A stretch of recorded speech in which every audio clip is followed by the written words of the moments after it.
এই যে মিথ্যা প্রচার, এই মিথ্যা প্রচার দিয়েই কিন্তু রাজনীতি চলছে বিজেপি, এবং এই মিথ্যা প্রচারের উপরেই বিজেপির আইটি সেল নির্ভর করে তারা বিজেপির যে ভোট প্রাপ্তি করে থাকে, এবং সেটা সারা ভারতে হয়ে আসছে, এবং সেটা বাংলাতে বেশি করে বেড়েছে 26কে লক্ষ্য করে। সব ক্ষেত্রেই আমাদের একটি মিথ্যা প্রচার চলছে। সবাই আমরা জানি যে বিশ্বভারতী বিশ্ববিদ্যালয় যেটা আছেন সেটা কেন্দ্রীয় সরকারের হাতে। তার যে বসন্ত উৎসব একটা জায়গায় হয় সোনাঝুরির মতো জঙ্গলে, সেখানে রং খেলার পরে জঙ্গলের পরিবেশ নষ্ট হয়, রং খেলার পরে গাছগুলোর তাদের ভারসাম্য বাস্তুতন্ত্র হারিয়ে ফেলে। সেই জন্য বন দপ্তর তারা এবং বিশ্বভারতী কর্তৃপক্ষ তারা সেখানে বসন্ত উৎসব খেলাতে প্রতিবন্ধকতা লাগিয়েছে, খেলাতে নিষিদ্ধ করেছে। সেটাকে বিজেপির আইটি সেল, রাজ্য বিজেপির যে বিভিন্ন প্রচার মাধ্যমগুলো আছে সোশ্যাল মিডিয়া বিভিন্নভাবে তারা প্রচার করছে যে মুসলিমরা তারা বন্ধ করে দিয়েছে এই সোনাঝুরিতে বসন্ত উৎসব। এটা সম্পূর্ণ মিথ্যা, ফেক নিউজ, ফেক খবর। এবং এটা যে সত্যিকারেরই ফেক নিউজ চলছে, প্রচার করছে, তার বড় প্রমাণ যে বীরভূম ডিস্ট্রিক্ট পুলিশ তাদের পেজেতে, ফেসবুক পেজে, বিভিন্ন তাদের সোশ্যাল মিডিয়া জায়গায় তারা লিখতে বাধ্য হয়েছে যে ফেক নিউজ ছড়ছে, কোনোখানেই মুসলিমদের জন্য বন্ধ হয় না, অপপ্রচার হচ্ছে। এবং আর একটা যেটা করছে, যেটা বলা যায় চারিদিকে বলছে যে রাজ্যে হিন্দুদের নিরাপত্তা নেই, হিন্দুদের উৎসব পালন করা হচ্ছে না।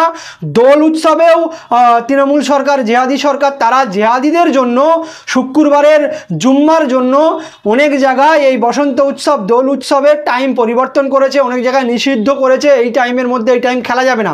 এটাও সম্পূর্ণ ফেক খবর, ফেক নিউজ। এবং সবচাইতে বড় কথা, এই ফেক নিউজ যে হচ্ছে সেটা এক প্রকার রাজ্য প্রশাসন স্বীকার করে নিচ্ছে। কিন্তু সবচাইতে বড় বিষয়, এই রাজ্য প্রশাসন কেন যারা এই ফেক নিউজ ছড়াচ্ছে, হিন্দু মুসলমান করছে, ঘৃণার বাজার তৈরি করছে, ঘৃণা তৈরি করছে, হিন্দু মুসলমান একে অপরকে শত্রুতা তৈরি করছে, বাংলার পরিবেশ নষ্ট করছে, বাংলার যে ঐক্য ভ্রাতৃত্ব যে বজায় আছে সেটাকে নষ্ট করছে, সেই জায়গা থেকে প্রশাসনও চুপ আছে, তৃণমূল সরকারও চুপ আছে। কেন চুপ আছে বুঝতে পারছি না। তারা যদি সুশাসন চায়, তারা যদি বাংলার ভালো চায়, তারা যদি বাংলার হিন্দু মুসলমানের ঐক্য অটুট চায়, তাহলে এই যে ফেক নিউজ হচ্ছে তারা প্রশাসনের দিক থেকে স্বীকারও করে নিচ্ছে। তারপরেও কেন এই ফেক নিউজ যারা ছড়াচ্ছে তাদের বিষয়ে আইনানুগ ব্যবস্থা নিচ্ছে না? আমরা দেখেছি সাম্প্রতিক ট্রেনে যে এক বৃদ্ধকে মেরেছিল সামান্যতম একটা ক্যামেরা ঘুরে যাওয়ার জন্য, সেই বৃদ্ধকে যে মারা নিয়ে যেভাবে হিন্দু মুসলিম ভাগ হয়ে গেছিল, এবং আসল ঘটনা কি, বৃদ্ধ কি সত্যিরে লুকিয়ে ভিডিও করছিল, এই বিষয়টা তুলে ধরেছিল কিছু সোশ্যাল মিডিয়ার ব্যক্তিরা, এবং আরও সোশ্যাল মিডিয়ারা তারা ছড়িয়ে দিয়েছিল, যেখানে মেন স্ট্রিম মিডিয়া ঘৃণার রাজত্ব তৈরি করছিল, ঘৃণা ছড়াচ্ছিল এটাকে নিয়ে। এক পেজে খবর করছিল, বিজেপির নেতারা খবর করছিল, শুভেন্দু অধিকারী খবর করছিল, এবং বিজেপির কেন্দ্রীয় যে সোশ্যাল মিডিয়া খবর করছিল। সেখানে ডিজিটাল মিডিয়ার সাংবাদিকরা, ডিজিটাল মিডিয়ার ব্যক্তিরা সোশ্যাল মিডিয়া থেকে প্রচার করে সেইটা সত্যতা তুলে ধরেছিল। তাদেরকে Jangipur cyber crime suo motu case দিয়েছে, নোটিশ পাঠিয়েছে। আর যেখানে মিথ্যা খবর প্রচার করে মুসলিম, হিন্দু মুসলিম সম্প্রীতি নষ্ট হচ্ছে, বাংলার সম্প্রীতি নষ্ট হচ্ছে, মুসলিমদের নামে ঘৃণা ছড়ানো হচ্ছে, মুসলিমদেরকে জঙ্গি জিহাদি করছে, সেই জায়গাতে কেন প্রশাসন চুপ আছে আমি বুঝতে পারছি না। প্রশাসন কি চায়? প্রশাসন কি সত্যিকার এই ফেক নিউজ চলুক 26 পর্যন্ত, তাতে দুপক্ষের দুটো এক জায়গায় মুসলিম ভোট নিয়ে তৃণমূল খেলা করে, বিজেপি হিন্দু ভোট নিয়ে খেলা করে, মেরুকরণের রাজনীতি হয়ে ভোট ভাগ হোক, আর মানুষ ঘৃণার রাজত্বে বাস করুক, চাকরি, কর্মসংস্থান, মানুষের ভালোভাবে থাকা, উন্নয়ন সব কিছু বিসর্জন যাক, শুধু হিন্দু মুসলমান হোক। হিন্দু বাতাস যেভাবে উত্তরপ্রদেশ, রাজস্থান, মধ্যপ্রদেশ, গুজরাট সব জায়গায় দেখেছি বাতাস ভারী হয়ে গেছে, হিন্দু মুসলমানে ঝামেলা চলছে, মুসলিম হিন্দুতে সবসময় ঝামেলা লেগেই রয়েছে। সেটাও কি বাংলায় চাচ্ছে পুলিশ প্রশাসন? এটা কিন্তু এখান থেকে পরিষ্কার হচ্ছে, যারা ফেক নিউজ ছড়াচ্ছে, মিথ্যা খবর ছড়াচ্ছে, প্রশাসন জানার পরেও সেই ব্যবস্থা নিচ্ছে না। তাহলে হিন্দু মুসলমান আরও হোক, তাহলে অকপটে কি প্রশাসন বা রাজ্য সরকার চাই? মানে এদিকে আমরা এই যে রিপাবলিক বাংলা, তাদের বিরুদ্ধে নানান অভিযোগ, তারাও সারাদিন যে ডিবেট করে সেখানে সাম্প্রদায়িকতার বিষ ছড়িয়ে দেওয়া হয়, তো তাদের বিরুদ্ধে তো কোনো নোটিশ পাঠাচ্ছে না। এখন বিষয় হচ্ছে মেন স্ট্রিম মিডিয়ারা আমরা দেখেছি সেই মেন স্ট্রিম মিডিয়ার একটা অংশ প্রায় বলা যায় 90-95% বিজেপির নেতা তাদের যে পেটুক যে আছে বড় বড় যে কোম্পানি আছে তাদের দ্বারাই চলে, তাদের কেউ রাজ্যসভার এমপি রয়েছে। সবচাইতে আমরাও জানি যে বিজেপিরই যে আপনার একটা নর্মাল যে জনসাধারণের মুখপাত্র হয়েছিল সেই এনডিটিভিটাকেও কিনে নিয়েছে, রাবিশ কুমার মতো সাংবাদিক, আরও সাংবাদিকরা পদত্যাগ করেছে। পুরো প্রচারতন্ত্র বিজেপির হয়ে হয়। এত যে বড় বড় ঘটনা ঘটছে সেখানে বিজেপির কোনো মাত্র দোষ দেখানো হয় না, আরও লুকায়িত করা হয়, হিন্দু মুসলমান ইস্যু হয়।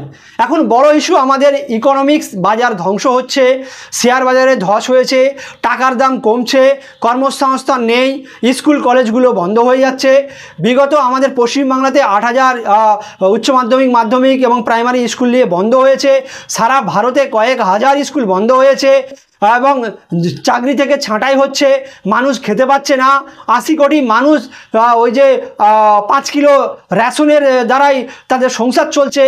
এই সব যে জনমুখী কল্যাণ যে গঠন করবে সরকার, বা সরকারের যে ভুলভ্রান্তিগুলো নিয়ে মিডিয়া বা জনগণের দিকে মিডিয়া নজর দেয়, সেইগুলো মিডিয়াতে এখন নেই।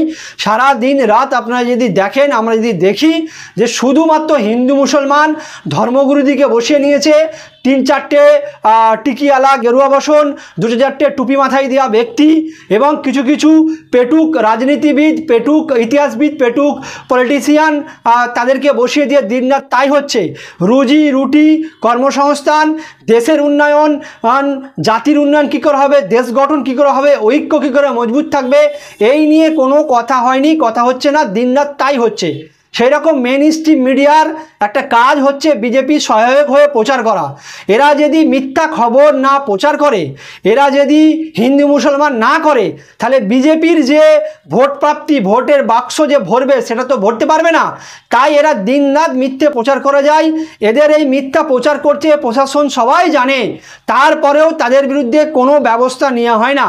এবং যদি সত্য খবর প্রচার করে সোশ্যাল মিডিয়া এবং এই যে ডিজিটাল মিডিয়া, তাদেরকে বিভিন্নভাবে কেস দেওয়া হয়।